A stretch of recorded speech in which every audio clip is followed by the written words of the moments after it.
오늘 우리는 자기 자신을 아는 것이 얼마나 어려운 시대 속에 살고 있는지 우리는 느끼며 살고 있습니다. 한 심리학자는 현대인을 대하여 이렇게 표현했습니다. 우리는 그 어느 때보다 자신을 찾기 원하지만 그 어느 때보다 자신을 잃어버린 시대에 살고 있다고요. 현대 사회는 끊임없이 우리를 향하여 매일 이렇게 속삭입니다. 너는 네가 스스로 정의하는 존재다. 네가 원하는 사람이 되거라. 네가 하고 싶은 대로 하고 살아라. 너는 너의 창조다라고 우리들한테 매일마다 속삭이고 있습니다. 이런 메시지는 겉으로는 자유로워 보이지만 사실은 인간에게 견딜 수 없는 무게를 부여합니다. 그래서 사람들은 자기 자신이 누구인지 더 혼란스럽습니다. 왜냐하면 인간 스스로는 자기 자신을 만들 수 있는 존재가 아니기 때문입니다. 그래서 현대인은 정체성을 찾기 위해서 외모나 능력이나 성취나 인간관계의 성과를 끝없이 자기를 증명하라고 시도합니다. 그러나 이 기준들은 성공하면 가치가 있는 것처럼 보이지만 실패하면 나는 무가치의 것 같은 느낌을 들고요. 사람들이 좋아해주면 나도 사랑받을 만한 존재인 것 같지만 외면당하면 나는 보잘것없어지는 것 같은 느낌을 받습니다. 좋은 이미지를 유지할 때는 당당해지지만 나의 약점이 드러나면 모든 기반이 와르르 무너지는 것 같은 불안감에 힘겨워합니다. 이 모든 것들은 불안정한 것으로 쉽게 흔들리는 것이 문제이며 그래서 내 정체도 함께 흔들린다는 것이지요.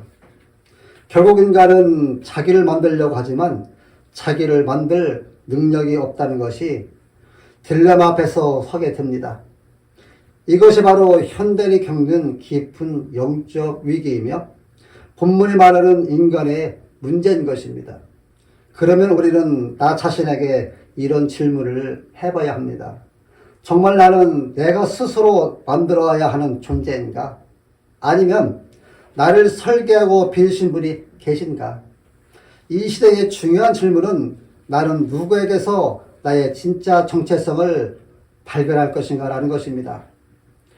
다윗은 오늘 본문에서 인간 존재의 근본적인 정체성, 내가 누구이며 어디서 왔는지 그 뿌리를 하나님 안에서 찾도록 우리를 초대하고 있습니다.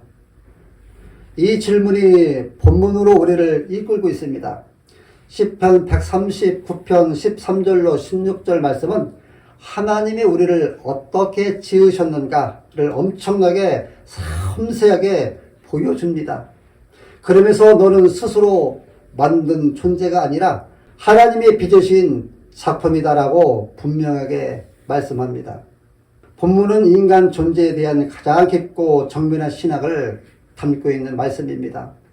이 구절에서 다윗은 단순히 하나님이 나를 만드셨다고 말하는 것이 아니라 하나님이 나의 겉모습뿐만 아니라 나의 존재의 가장 깊은 부분까지 개입하시고 설계하셨다고 선언합니다. 주께서 내 내장을 지으시며 라는 말씀에서 히브리어의 이 단어의 내장은 단순한 신체 기관이 아니라 감정, 성품, 의지, 마음까지 포함되는 단어인 것입니다. 즉 하나님은 내 성격과 내 기질과 내 감정까지 직접 설계하셨습니다.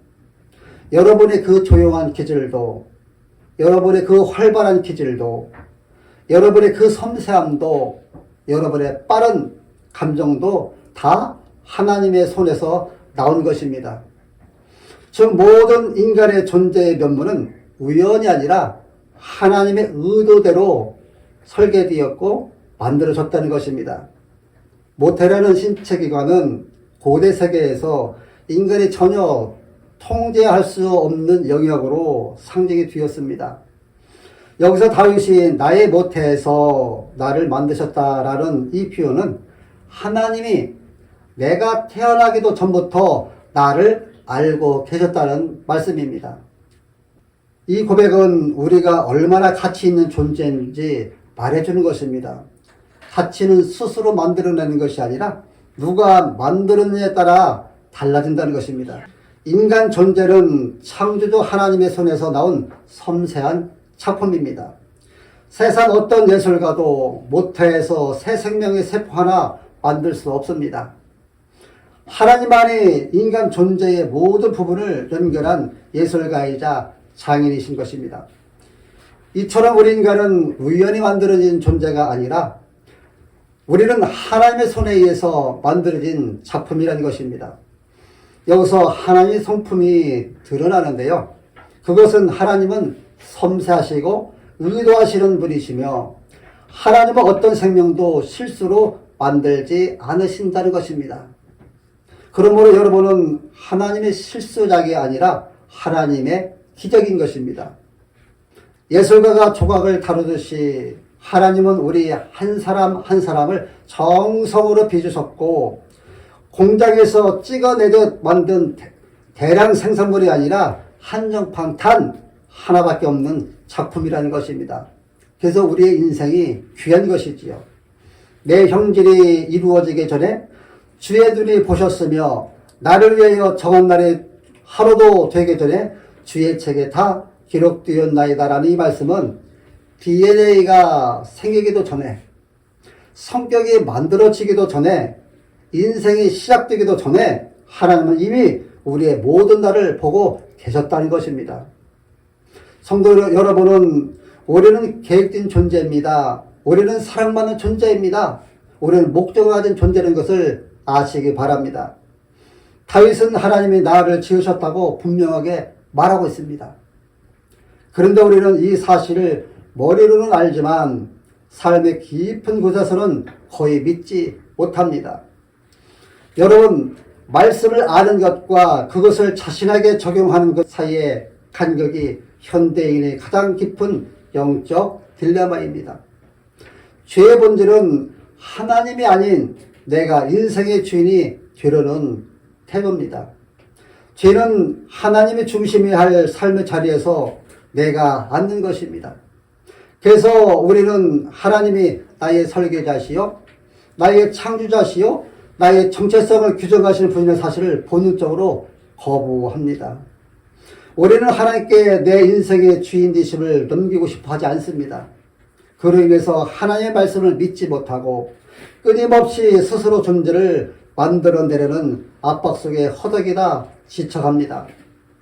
그래서 우리는 하나님의 시선 대신 세상의 시선에 더 민감해하고 하나님의 음성보다 내 안에 왜곡된 목소리를 더 쉽게 믿습니다. 이 딜레마는 복음이 들어오지 않으면 해결되지 않습니다. 시편 139편은 우리를 창조하신 하나님을 말씀하고 있습니다. 그러나 인간은 죄로 인해 그 창조하심의 영광을 잃고 자존감이 무너진 존재가 되었음을 말하고 있습니다. 현대인이 겪는 가장 깊은 자존감의 문제는 나는 충분하지 않다는 두려움입니다. 그래서 이 땅에 예수님이 오셨습니다. 십자가는 단지 죄 용서의 사건이 아니라 예수님께서 우리의 죄와 수치와 실패를 자신의 것으로 취하셨고 우리는 그분의 영광스러운 신분을 받게 된 어마어마한 사건인 것입니다. 예수님은 우리의 죄와 실패를 대신 지시며 이렇게 말씀하셨습니다. 너의 가치는 너의 행위가 아니라 내가 너를 위한 흘린 피에 있다. 이렇게 말씀하십니다. 십자가는 선언합니다. 너는 버려진 존재가 아니다. 너는 값비싼 주님의 피로 산 존재이다. 너는 내가 기쁨으로 선택한 자이다.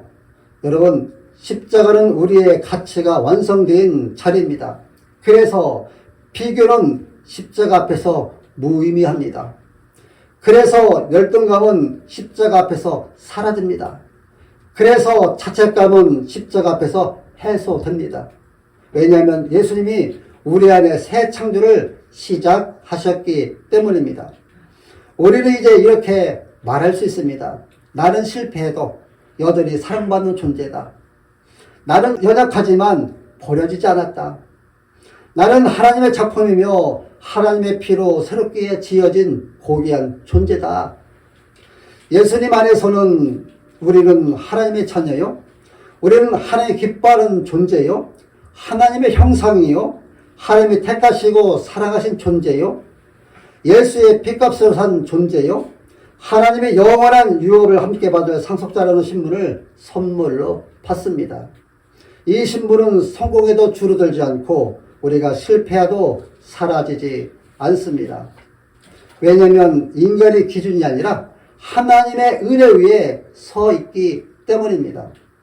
우리가 스스로 만든 왜곡된 자아는 상처와 비교로 인해 깊이 손상되어 있습니다. 그러나 십자가는 이렇게 선언합니다. 세상이 너를 버렸을지라도 하나님은 너를 포기하지 않으셨다. 사람들이 너의 가치를 의심할지라도 하나님은 너의 가치를 피 흘려 증명하셨다. 세상의 평가가 너를 규정하지 못하듯 상처도 너의 정체성을 결정하지 못한다. 왜냐하면 나를 위해 죽으신 예수님의 사랑이 그 모든 것보다 더 깊기 때문입니다. 십자가는 우리가 생각하는 것보다 훨씬 더 주님을 보여줍니다. 동시에 우리가 상상하는 것보다 훨씬 더 사랑받고 있음을 증명합니다. 이 선언이 우리를 이렇게 말합니다. 십자가가 우리를 용서했다면 부활은 우리를 새 창조로 세웁니다. 바울은 말합니다. 누구든지 그리스도 안에 있으면 새로운 피조물이라. 시편 139편이 말한 하나님이 지으신 나는 부활 안에서 완전히 회복이 됩니다. 더 이상 내가 나를 만드는 존재가 아니라 하나님이 창조하시고 예수님이 구속하신 존재가 됩니다. 우리가 하나님 대신 우리 자신이 인생의 주인이 되려 할 때 정체성의 혼란과 불안이 찾아옵니다. 그러나 예수님은 우리에게 이렇게 말씀하십니다. 내가 너의 시작이다. 내가 너의 이야기의 중심이다. 내가 너의 과거를 덮고 너의 미래를 기록하는 하나님이다 라고 말합니다. 예수님이 시편 139편 16절 말씀에서 주의 책을 십자가의 보혈로 완성하셨습니다.